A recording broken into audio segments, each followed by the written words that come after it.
Paramashivoham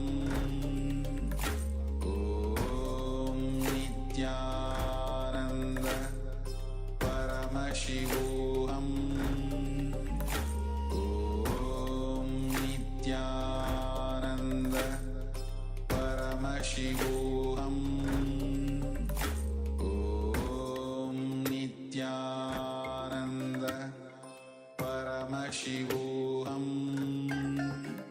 Om Nithyananda Paramashivoham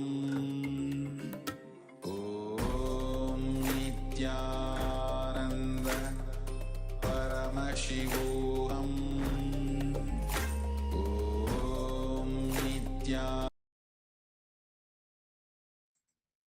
Slowly, very slowly open your eyes. And now you can post in the chat whatever word you have seen, whatever letters Paramashiva has revealed to you. Let's take a minute to write them down in the chat. Put everything that you saw, whether it's words or shapes, letters, anything that you saw, you can write it down. Only when you write everything down, you actually start seeing the similarity between the words and what Paramashiva has revealed to you.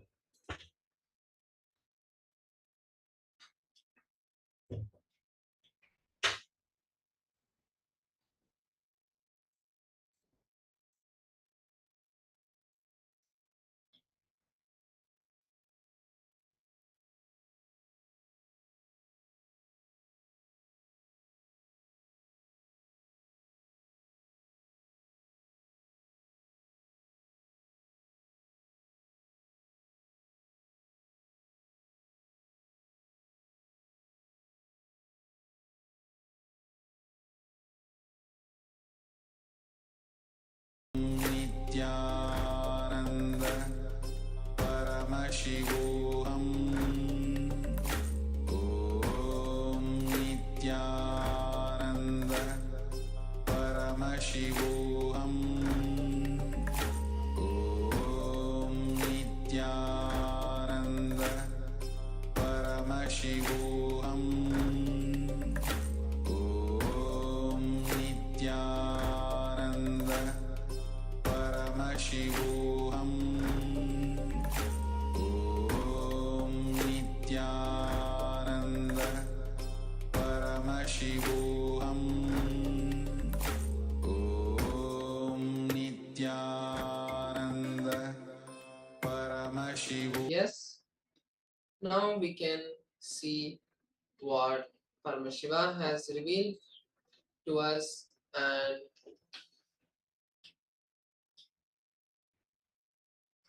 what Paramashiva had revealed and the word I had seen, I had been thinking. So the word I had been seeing is the word face. So it's the word face that I was seeing. And so we have Manitya Guru Prasadini who said listen and different. So we see the word listen basically when you look, when you have eye contact with the person, can you actually have listening with them. So beautifully you can see that how from one dimension you can see the connection and how you have started manifesting. So that's very beautiful. And with this, we'll be coming to the end of this power manifestation cycle. And now we'll be moving into the next powerful cognition session where we'll be understanding the power of feeling.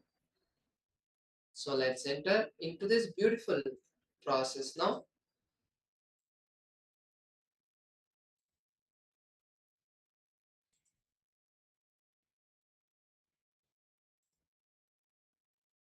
So when we see what is the power of feeling, the first powerful cognition we need to understand is that we are the source. Power of feeling is nothing but your ability to realize yourself as the source of all happening in your life. This understanding gives you tremendous control over your life and gives you power of positive influence in your life and on others. So as we saw in yesterday's powerful cognition session, that seeking is the source and we need to seek the source. Now today we actually get the answer in one deeper way where we can understand that when we are the source, so if we are seeking about what is the source of life, we can now understand that we are the source, and that is one step deeper into the understanding. But now moving on, the power of feeling is unlocked when you recognize yourself as a leader and take responsibility for everything in and around you. Responsibility is the key that unlocks the power of feeling.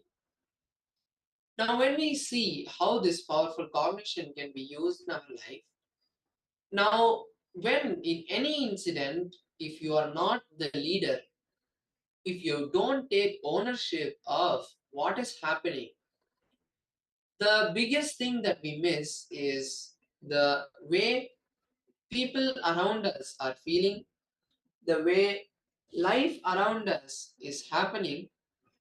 We become insensitive due to the power, the stress, and due to so many different other reasons. We become insensitive to the whole happening and we just start thinking about how to finish it and the different things about that whole situation, forgetting about the other important building blocks that is helping this whole project to happen. So now there's a story, beautiful and very funny story. Once there was four friends named everybody, somebody, anybody, and nobody. Once there was an important job to be done, but who was to do it? Everybody was sure somebody would do it. Anybody could have done it, but nobody did it. Somebody got angry about that because it was everybody's job. Everybody thought that anybody could do it, but nobody realized that everybody wouldn't do it, and it ended up where everybody blamed somebody when nobody did what anybody could have done. So if we see this beautiful underlying powerful cognition in this confusing story, we can see that when when you want to do something in your life and somebody else does that, whatever it may be, we do not see how okay that other person has helped us, that other person is trying to do something for us. We only see, oh, how can he do what I was supposed to do? When we are in the situation where we need help, is only actually where we start to understand the place where when we are in that situation where we need help, we understand that okay, the importance of others, we need to consider others, all of that comes into play. But when someone else does what we wanted to do, only anger comes up. And then on the other side, when we are supposed to do something, most of the times we leave it and it ends up where someone else does that for us. At that time also, we do not show the same gratitude that, oh, that other person has done it for us. And when we were supposed to do it, even though we were told that we are supposed to do it, we have not done it, the other person has done, we have to give them that gratitude, that appreciation. Most of the times, some of us do it. I'm not telling that no one does that. Most of us and many of us, in many situations, we do understand it. But it is important to remember this powerful cognition that We need to hold gratitude and we need to hold respect for anybody and everybody who is helping us in our life. That is the main understanding of where you need to see how feeling is very important. Now, moving to the next. Responsibility is a cognition. A person who does not feel responsible even for his own actions lives like an animal. He lives a very low level consciousness. A person who feels responsible only for his own actions is a human being. He lives in a middle level consciousness.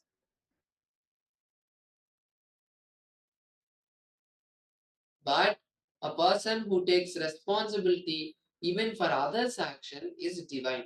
He lives a leadership consciousness.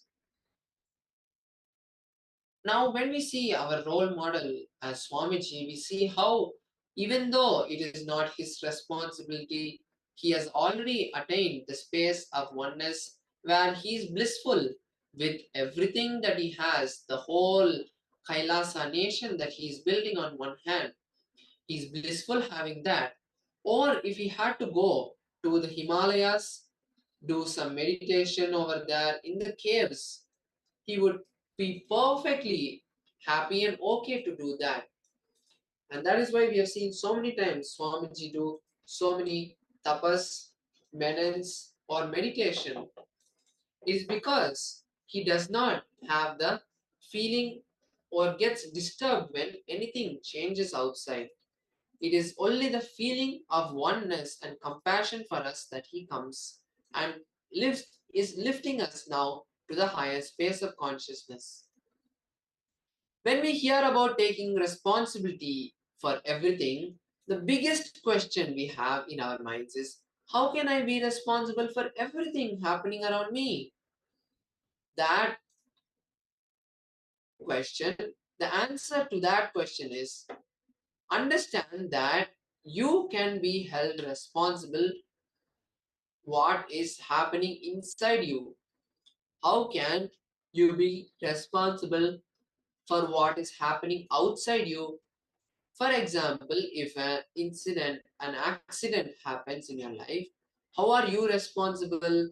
Everybody asks this question. Listen, there is an important difference between the cause of something and being responsible for it. Sometimes you may not be the reason for a certain happening, but if it is affecting you, you are responsible for that happening. For example, you may not be the cause of a political corruption in your current country, but as a citizen of the country, you are responsible for it. You may not be the reason, but that doesn't mean that you're not responsible in truth. You need to know that unless you take responsibility, you are neither going to improve the situation nor are you going to expand your inner space. Now, this is a very big understanding that we need to chew on, that we need to cherish. Now, if we see in a situation, let's go to the most basic situation that can happen. For example, in either your office or in your home. If you see, for example, that in your house there is a problem that is happening every time, keep it as that two people in your house keep fighting. You may think that, oh, it is their problem, they are fighting, they have some grudge against each other. But when you are seated in that place, the disturbance at one level that you feel, the compassion saying in yourself, thinking that I have to make sure that they come to a proper resolution, this kind of arguments cannot keep going on. That is the second level. And the third level, how you can find the solution for this whole um, heated discussions that happen, this incompletion which is happening from you. That understanding is the third level. Now, when we see the first level, we can do something about that. Thinking about how we can solve their problem, talking to each of them, and bringing them to a solution. That is one level. Okay. When we go to the next level of thinking, giving them a solution, finding a complete solution to the whole problem, that is another thing. But all of these, end of the day, are external. The real thing we need to see is that inside you, there is a particular situation that keep on is disturbing you, whether a grudge between you and your parents, you and your colleagues, these kind of grudges, like how in our dream when we are hungry, we start to visualize that we are eating food. We start to see in our dream that we are eating food. But are we actually eating food? No. It is just a dream that we are experiencing. In the same way, in this reality, when we hold grudges, when we hold these incompletions, they manifest in our life in a way where it is happening like a movie where we see someone else having the grudge, someone else going through that. But actually, it is just a reminder to you saying that you need to change now. You need to stop those incompletions and you need to start seeing life from a different way. So, that is the most important understanding we need to take, and take some more time and go on seeking about the understanding, go on cherishing these beautiful thought currents. Now, moving deeper,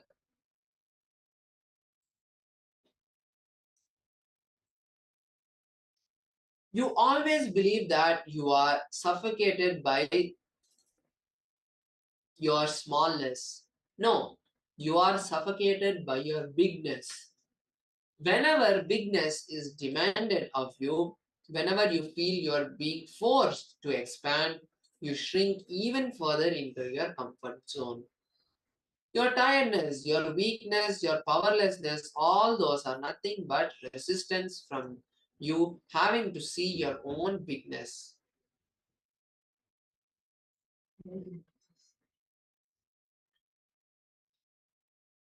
That is why when someone tells you that you are weak, poor, you are a sinner, it is easy to accept.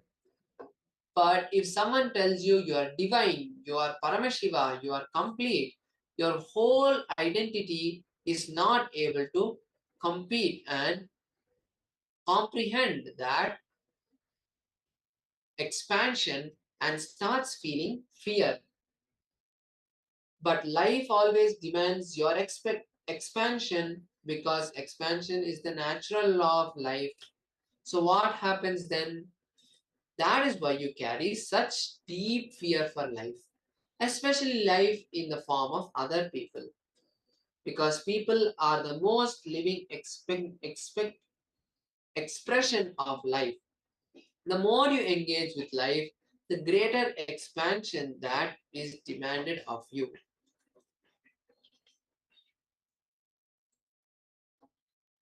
Whenever you're feeling weak, tired, powerless, the first thing you should do is this.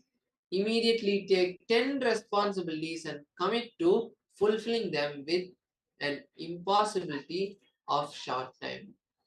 So don't, without having the impossibility of any sort, take 10 responsibilities and start working towards them.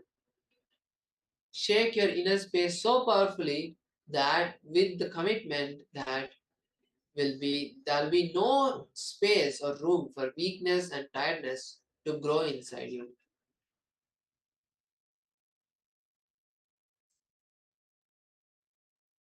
We always feel the responsibility is a burden. No, it is a power. Responsibility directly leads you to leadership consciousness. As long as you feel responsible for your whole family, you will maintain responsibility for the community. You become a leader of the community. As your feeling of responsibility expands, your leadership quality also expands. The decision to feel responsibility for the whole cosmos is enlightenment.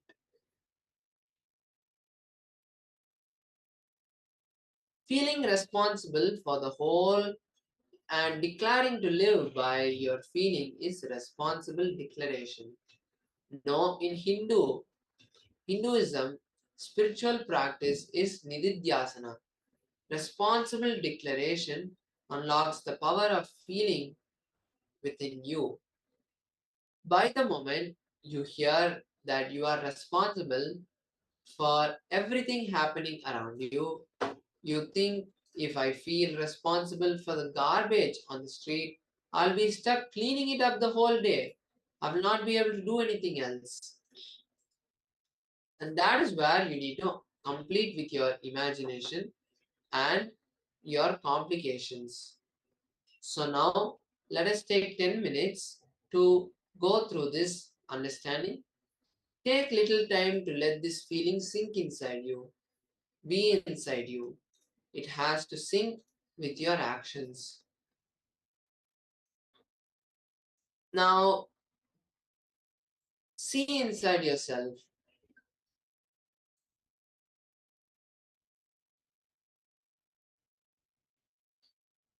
In these few minutes that we had beautifully gone through this whole sequence, start seeing the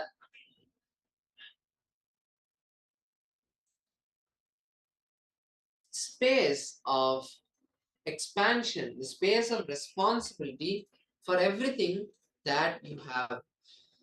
Now, if you see the in your job, in your home, in your life, everywhere, now write down some of the places where you see that no expansion is happening and things are just rolling down. Let us take a few minutes to write this down.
Yes, now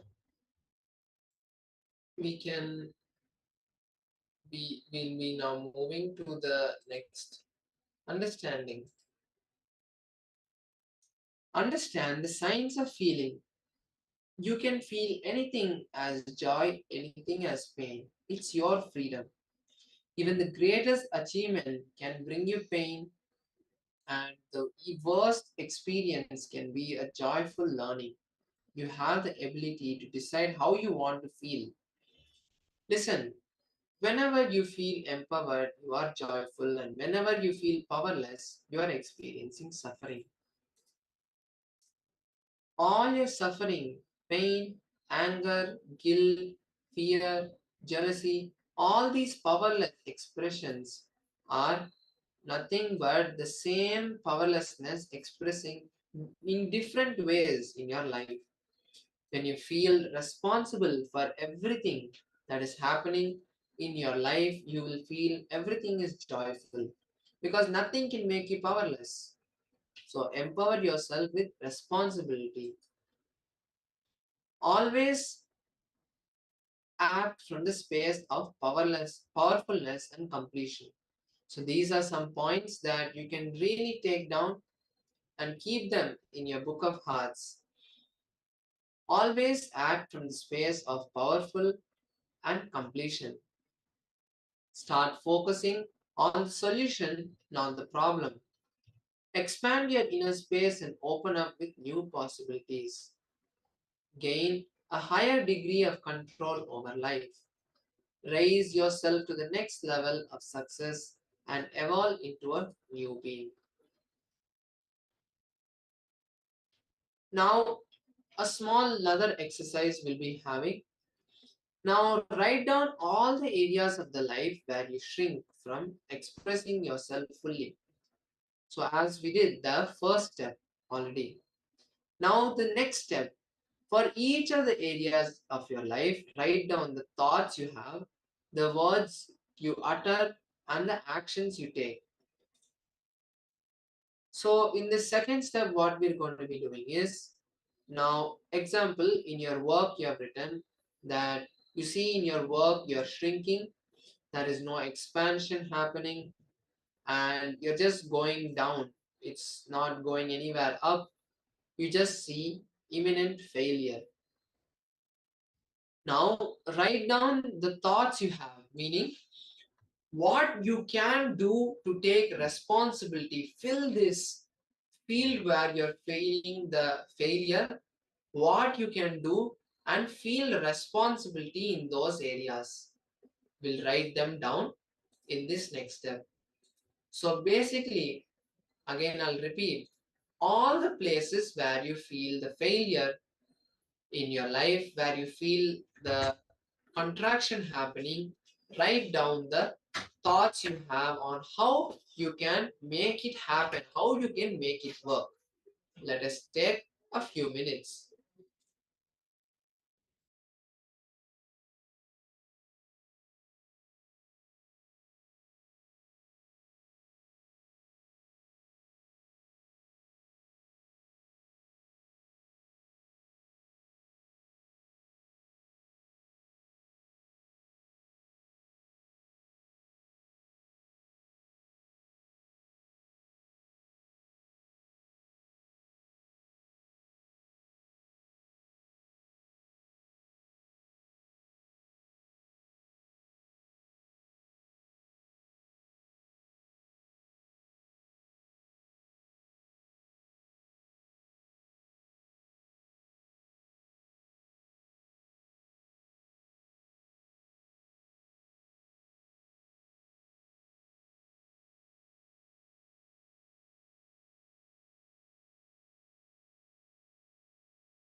And now we'll be moving to the third step of this process, where now start to see where now we have written down these thoughts that we feel on each of these places where we're not putting our life.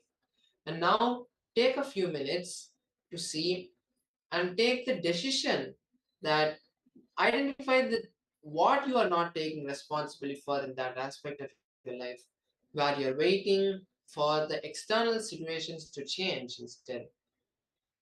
So see how in these particular situations that are there, where you have the degeneration, I can say, that is happening in those particular spaces of your life, what you can do to infuse life, what you can do, and how you are going to do that. Write them down. Let us take another 5 minutes to do this. Please begin. आनंद परमशिवोऽहम् ॐ नित्यानन्द परमशिवोऽहम् ॐ नित्यानन्द परमशिवोऽहम् ॐ नित्यानन्द परमशिवोऽहम् ॐ नित्यानन्द परमशिवोऽहम् ॐ नित्यानन्द परमशिवोऽहम् ॐ नित्यानन्द परमशिवोऽहम् ॐ नित्यानन्द परमशिवोऽहम् ॐ नित्यानन्द परमशिवोऽहम् ॐ नित्यानन्द परमशिवोऽहम् ॐ नित्यानन्द परमशिवोऽहम् ॐ नित्यानन्द परमशिवोऽहम् ॐ नित्यानन्द परमशिवोऽहम् ॐ नित्यानन्द परमशिवोऽहम् ॐ नित्या And yes, so now beautifully we have seen in this session where through this through this understanding of the power of feeling, where we start to see how in different parts of our life how we are missing out, and how now we have understood where we are missing out, and then finally we have also seen what we are going to do. I feel that you have now got the understanding about how to place your life into situations and make it from a situation to a responsibility, where you're going to make it happen, where you manifest it happening from end to end. And now, with this space of responsibility, let's move into the next round of power manifestation, where again we're going to be manifesting this power of seeing the words, mind reading basically.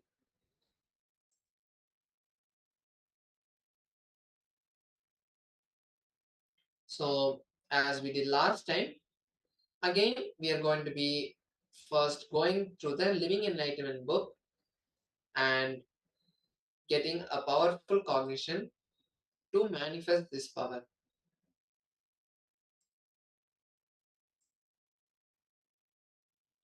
So I have the Living Enlightenment book open in front of me, and I'm just gonna scroll to a random page somewhere in the middle and just see what Swamiji has to say.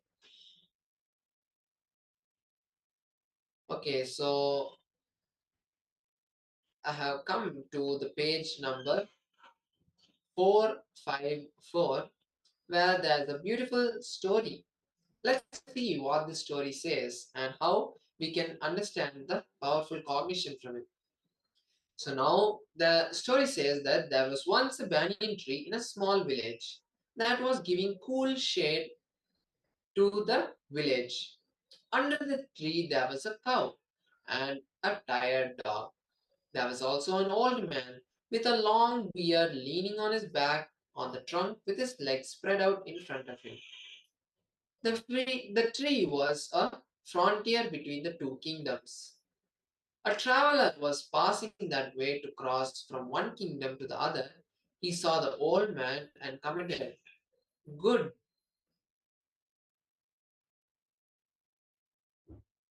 disguise you are sporting. It doesn't work. I too sported a similar disguise."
Sorry for the technical glitch. I really want to complete with all the participants. Just suddenly faced a technical glitch. Now I'll be continuing with the story. So let me read the story again to you. So there was once a banyan tree in a small village that was giving cool shade. Under the tree there was a cow, a tired dog, and there was also an old man with a long beard, leaning his back on the trunk with his legs spread out in front of him. The tree was frontier between two kingdoms. A traveler passing that way to cross from one kingdom to the other, he saw the old man and commented, "Good disguise you are sporting. It doesn't work.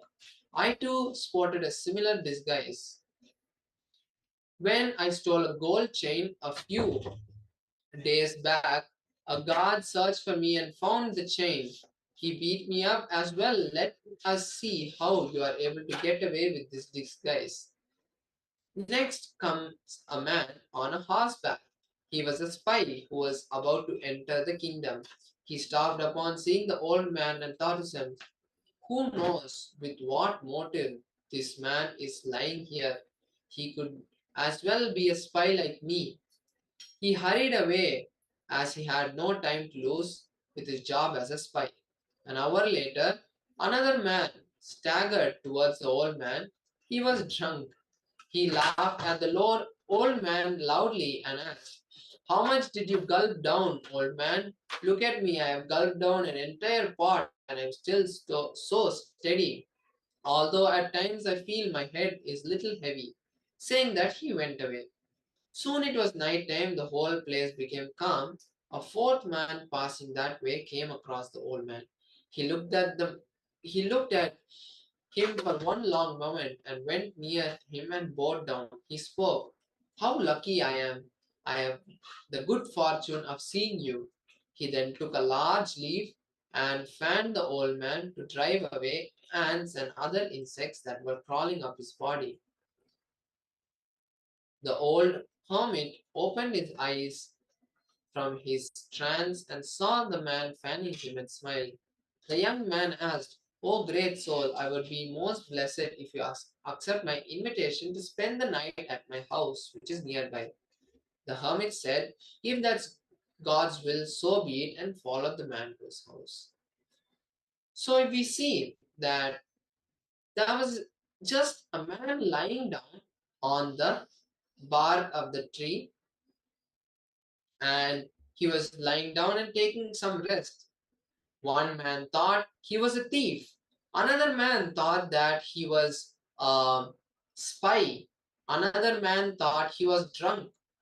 Only a person who was in the space of seeking and searching for that guru, for that space that he wanted, the beings he wanted, could understand the space that the old man was radiating and not understand that he was not just an ordinary old man, but he was a hermit, he was a sadhu who was taking some rest and who was in samadhi.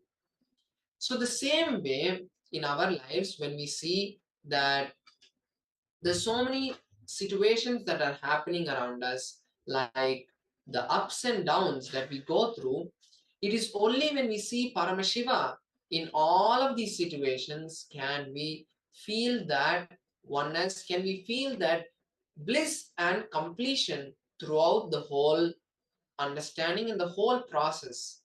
That is the beauty that now in this power manifestation we are going to be seeing, where we are going to be seeing like how the fourth man was able to feel that space of the old man. The same way we are going to feel the space of me, as I am going to be visualizing the word for all of you. As I visualize, just feel that space, feel that you are seeing what is there in me, the word that I am holding in me. Ask Paramashiva to reveal that to you. And just like how you know your name, you will also know the word I am thinking of. So let us begin. For the next 5 minutes, we are going to be scanning. And then at the end of the 5 minutes, we will be verifying what we saw and then moving on to the answers. So let's begin. Om Nithyananda Paramashivoham Om Nithyananda Paramashivoham Om Nithyananda Paramashivoham Om Nithyananda Paramashivoham Om Nithyananda Paramashivoham Om Nithyananda Paramashivoham Om Nithyananda Paramashivoham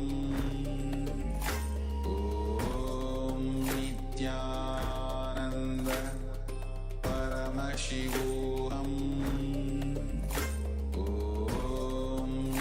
Nithyananda Paramashivoham Om Nithyananda Paramashivoham Om Nithyananda Paramashivoham Om Nithyananda Paramashivoham Om Nithyananda Paramashivoham Om Nithyananda Paramashivoham Om Nithyananda Paramashivoham Om Nithyananda Paramashivoham Om Nithyananda Paramashivoham Om Nithyananda Paramashivoham.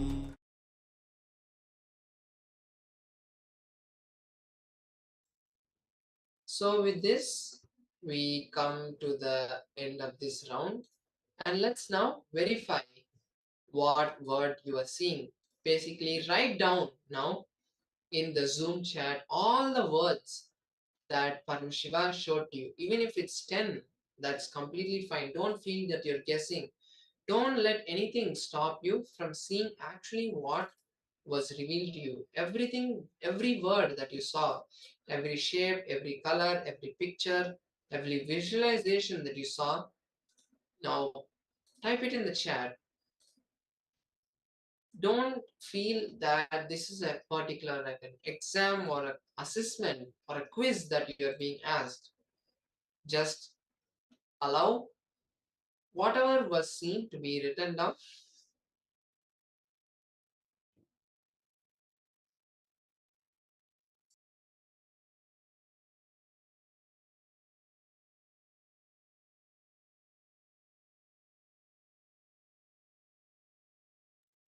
It's only when we face this SDHD that we actually see that the manifestation sometimes does not happen.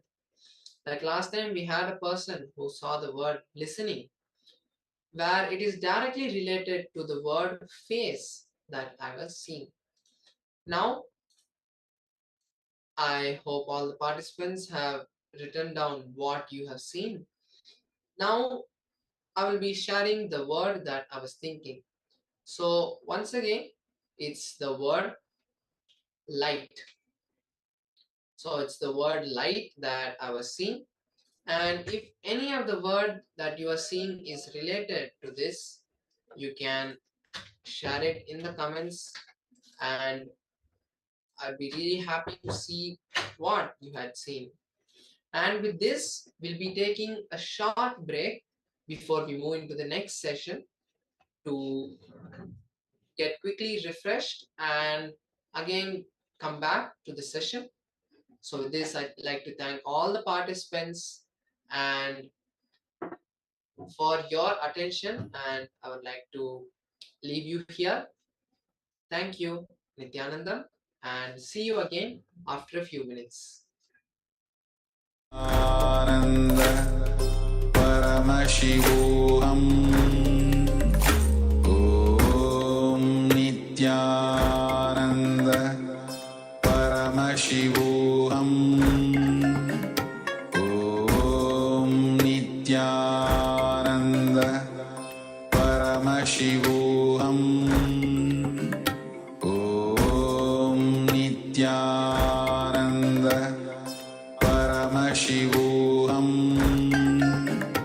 ॐ नित्यानन्द परमशिवोऽहम्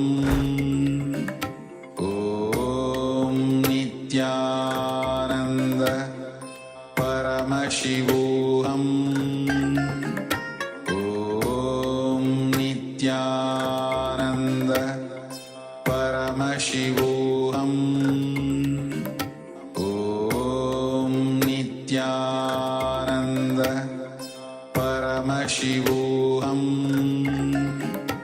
ॐ नित्यानन्द परमशिवोऽहम्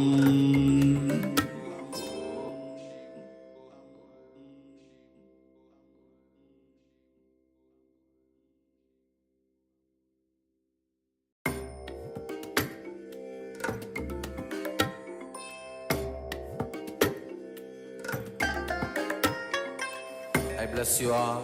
Let you all open all your three eyes and manifest the powers of Mahasadashiva. ॐ नित्यानन्द परमशिवोऽहम् ॐ नित्यानन्द परमशिवोऽहम् ॐ नित्यानन्द परमशिवोऽहम् ॐ नित्यानन्द परमशिवोऽहम् ॐ नित्यानन्द परमशिवोऽहम् ॐ नित्यानन्द परमशिवोऽहम् ॐ नित्यानन्द परमशिवोऽहम् ॐ नित्यानन्द परमशिवोऽहम् ॐ नित्यानन्द परमशिवोऽहम् ॐ नित्यानन्द परमशिवोऽहम् ॐ नित्यानन्द परमशिवोऽहम् ॐ नित्यानन्द परमशिवोऽहम् ॐ नित्यानन्द परमशिवोऽहम् ॐ नित्यानन्द परमशिवोऽहम् ॐ नित्यानन्द परमशिवोऽहम् ॐ नित्यानन्द परमशिवोऽहम् ॐ नित्यानन्द परमशिवोऽहम् ॐ नित्यानन्द परमशिवोऽहम् ॐ नित्यानन्द परमशिवोऽहम्